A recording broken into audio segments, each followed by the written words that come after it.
Okay, so today we're tackling a question that I bet has crossed everyone's mind at some point. Like, why do the rich seem to just keep getting richer? Yeah.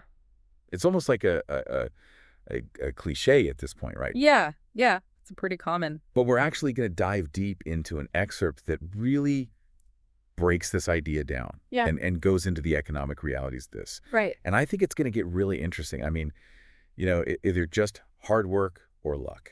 Yeah. I mean, those things definitely play a factor. Right. But this excerpt really, it highlights how money seems to attract more money. Yeah, it does feel that way sometimes, right? Right. So how does that actually work? What's the actual mechanism behind that? Well, you know the saying, it takes money to make money. Hmm.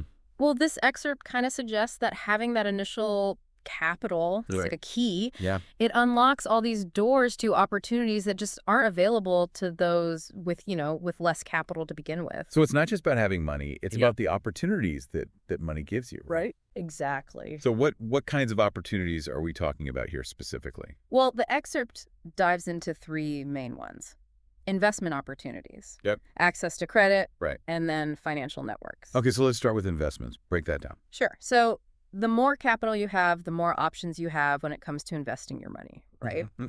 And some of those options, they can be way more profitable Right. than the ones that are available to everyday folks. Like the excerpt even mentions how, high net worth individuals, they can get into things like private equity funds, Right. which have historically outperformed, just your typical stock market investments or just, a regular savings account. That makes sense. Mm. So somebody with a lot more money can basically afford to take bigger risks Right. and Exactly. potentially get much bigger rewards. Right. Yeah. The potential for growth is just much higher. Okay, so that's investments. What about this idea of access to credit? How does that play into this whole rich get richer thing? Oh, credit's huge. It's like the fuel that keeps that wealth building engine running. Okay. When you already have a lot of assets, houses, investments, Yeah. lenders, they see you as less risky, Makes sense. right? So they're more likely to loan you money and often at much better interest rates too. Right. Which is, So you can essentially make your money work even harder for you. yeah, because your money is essentially cheaper. Exactly. The money that you're borrowing is cheaper. That makes sense. I mean, think about like buying a house or starting a business, right? Huge difference. It's a lot easier if you've got, a big pile of money to back you up. Yeah, absolutely. Okay, so we've got this like snowball effect happening, right? Right. Where having wealth helps you get better investments, gives you access to cheaper credit, and that all kind of feeds back into building even more wealth, Well, right? exactly. But what about these financial networks? Right. You mentioned those earlier. Yeah, they're really interesting. Think of it this way.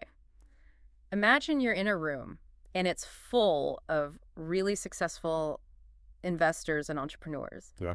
Wouldn't you be like trying to listen in on their conversations? Yeah. Maybe picking up some tips, getting a sense of like what the next big thing is. Right. Absolutely. That's kind of what these financial networks are like. okay. The excerpt actually mentions a study showing that, wealthy individuals are much more likely to get early warnings about investment opportunities Yeah. simply because of who they know and who they talk to. Right. Like an inside track. Yeah, exactly. Information is power. Information is power. Absolutely. And these networks, they're flowing with that kind of power. So it's a little bit of a, like, you scratch my back, I'll scratch yours kind of thing. Yeah, there's definitely an element of that. Okay.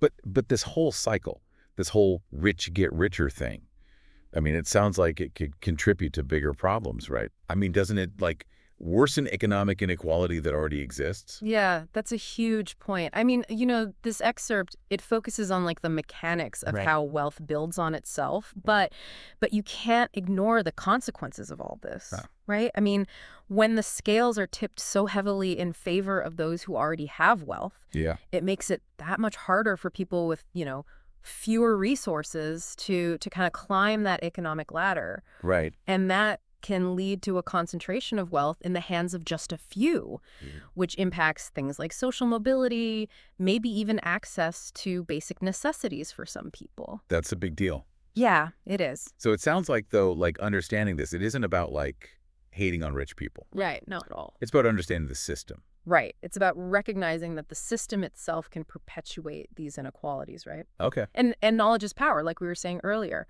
Having a clear picture of how this dynamic works. it's the first step to actually having productive conversations. Right. And maybe exploring solutions Yeah. that lead to a more balanced economic landscape, you know? Okay, so just to recap, this idea of the rich get richer, Yeah. it's not just some, saying. Right. It's actually backed up by these economic realities that we were just talking about. Yeah. And they give people who already have wealth a pretty significant advantage. Right. That's a good way to put it. And it leads to, a really important question. Knowing all this stuff about, investments, credit, networks, all these things, Yeah. what are some ways that we could, try to level the playing field? Yeah. What could make things a little more fair? Yeah, how do we create more equitable access to wealth-building opportunities, right? Exactly. The excerpt does touch on some, policy ideas being discussed, things that are... Right. It's tough, though. It's not an easy problem to solve. Yeah. No easy answers, but it's definitely something worth thinking about, right? Absolutely. And something worth talking about for sure. For sure.